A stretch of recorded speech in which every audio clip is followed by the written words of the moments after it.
everybody. This is Stevobme for Currentvistaproductions, and it's been a while. I haven't made a video, and I apologize for that. I'll see if I can upload regularly. It's been on my mind because I got such good reception from the past couple of videos, especially about chords. It seems like a lot of people on YouTube are just looking for just advanced, semi-advanced tutorials about harmony and theory, and I definitely have plenty of that for sure I can offer, and I love sharing ideas with people.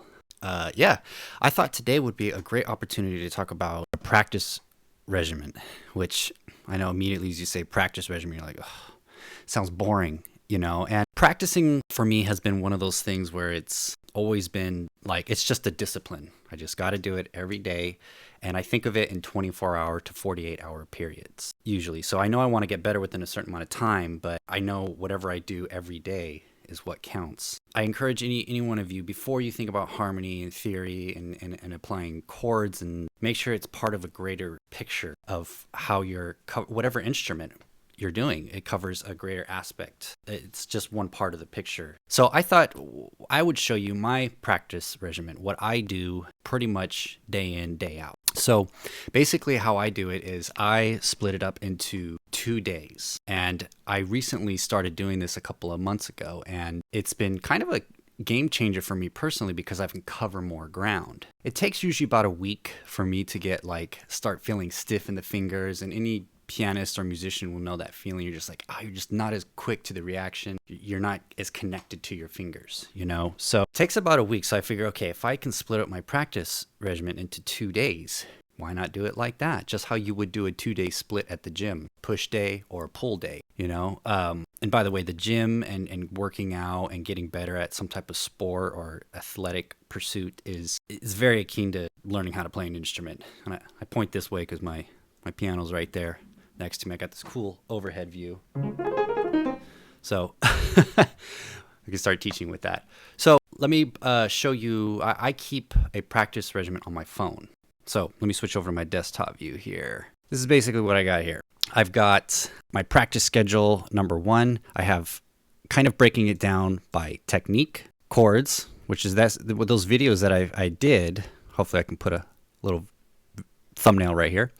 Those chords that I did, this is where you'd plug it in. These are all the chords that I'm working on right here. And so it looks like gibberish. For instance, C, E, B flat, C sharp, F sharp, B flat, C. How I build that as from the bottom to the top. So this is my left hand and this is my right hand. So if I was to play that chord on the piano,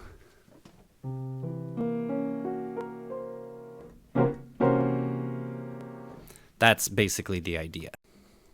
All right, so, and then from there, I go to jazz licks, and I literally have a video of me playing jazz licks.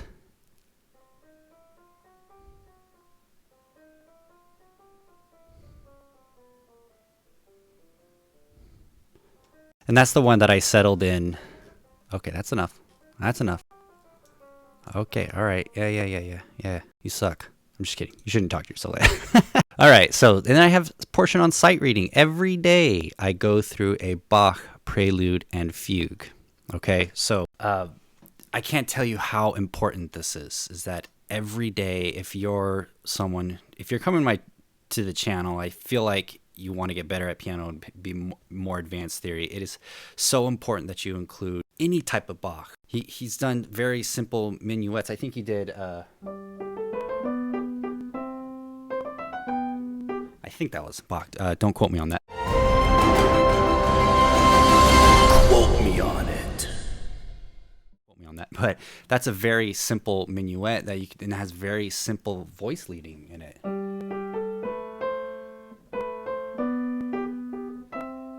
mean, that's beautiful. And that still applies to jazz. Do some type of Bach regimen. Just think of it as like your vitamins. You need your vitamins.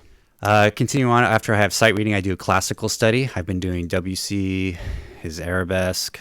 I've been doing a little bit of reverie, but anyway, arabesque. I've been learning the Nocturne E flat, Beethoven. So I have a whole classical part. Jazz musicians, if you're not pursuing classical in some form, you're really missing out on so much technical.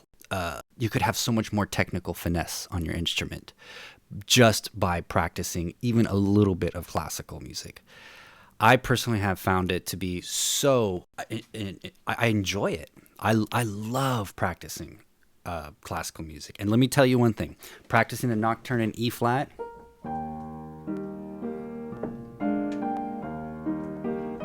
this whole jumping around in your left hand has helped me so much with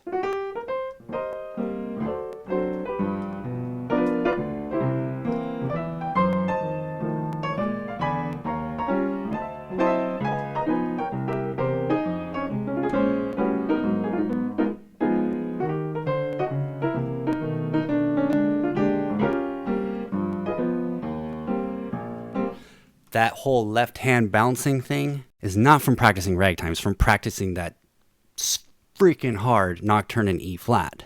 The point is that it applies to jazz. It applies to jazz 100%. So don't deny classical music, jazz people.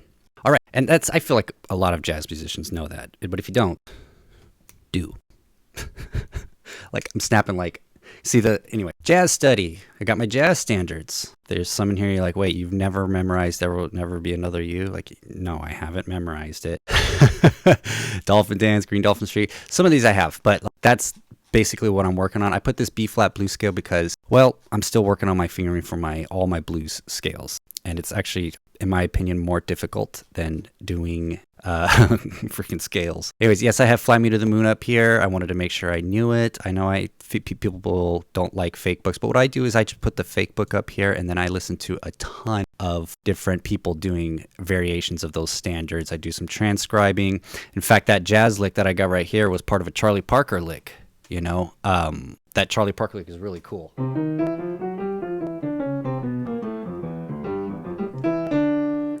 So, like, that's such a cool lick because it goes up, outlining this, like, C7, C major, whatever you want to call it.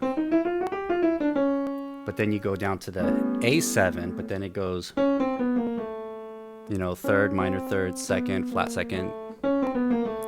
Then you go to the D minor, which is just a cool little sequence to get to D minor.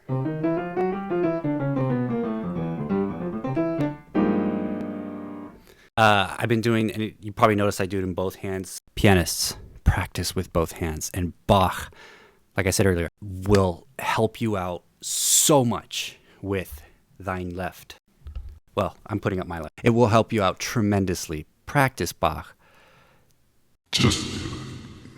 And I do this all within 2 days. And that's basically it. Jazz standards, my Uncle Randy's songs that he has. He's a good source for that classic 70s, 80s music. And he knows that stuff like the back of his hand. So I was like, hey, send me your set list. I just want to listen to these songs. I should know these on piano. Because here's another thing too, musicians. Something that I've been working on too personally is you should be doing some type of pop music and putting it into your regimen and make it your own, especially if you're a jazz musician. I've been playing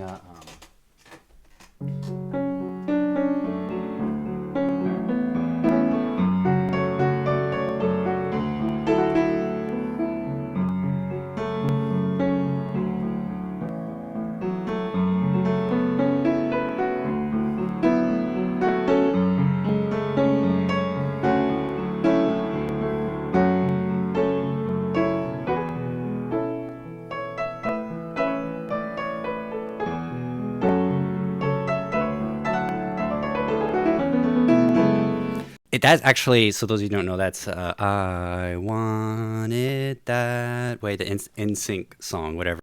It actually works for piano very well, and I've been just loving playing it. And it also has a lot of personal meaning to myself, but it's actually a really good song. A lesson to jazz musicians is practice classical music, practice pop music, because there's always diamonds with classical music, the standards, but like with pop music, there are beautiful diamonds in the rough. Beautiful diamonds in the rough. Practice it. It's worth it. It's worth to take time. So everything that I just showed you is done within 2 days. So all that technical, and in particular, I didn't even show you any technique that I do. I mean, I do thirds. I'm constantly practicing thirds and different variations. In, what is that, eighth, ninth, tenths. I do that. I've been doing harmonic minor chords, outlining them in both hands, doing that, and then doing the inversions of it, just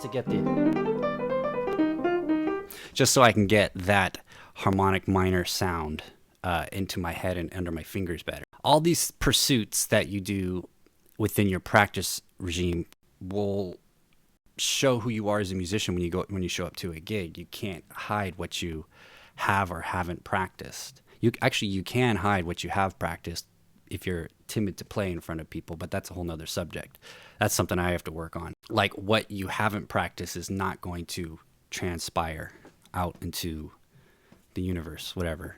I guess the goal here is practice as much as possible. But also think of it as a 24-hour thing. For me personally, 24 hours, 24 hours, 24 hours. You know, so I don't practice the same time every day. I generally I do, but like, you know, if I get a half an hour here, boom, I'm going to practice my technique portion. Okay, I don't have to do that for another 2 days. Or, oh, I got 15 minutes here. I can practice, you know, my reverie, not reverie, arabesque. It's just taking those small portions of a 24-hour period and blocking it out. And again, it comes down to, in my opinion, one word: discipline. And how that applies to everything that you want to get better at. You know, for me in particular, surfing. What am I working on? Well, no one cares what I'm working on surfing, but I have my own things that I am working on in particular, what I need to do, how I need to raise my backhand more or my front hand, what shoulder move. You know, it comes down to discipline and keeping it within, you know, fill up your day, your 24 hours with as much as possible. And time to relax too. That's important. Anyways, this is Stephen Koss for Currentvistaproductions. I know this is a long video, but I hope you found it informative. And I'm going to try to upload more. If this gets some good reception, man, I would love to. I can jabber all day about music. So leave whatever you want in the comments. If this was helpful, if this wasn't, what do you want me to talk about? You know, I feel like I have a lot of knowledge to share with people, and God bless the internet for memes, and the comment section is undefeated. And here we go. All right, Stephen Koss signing off.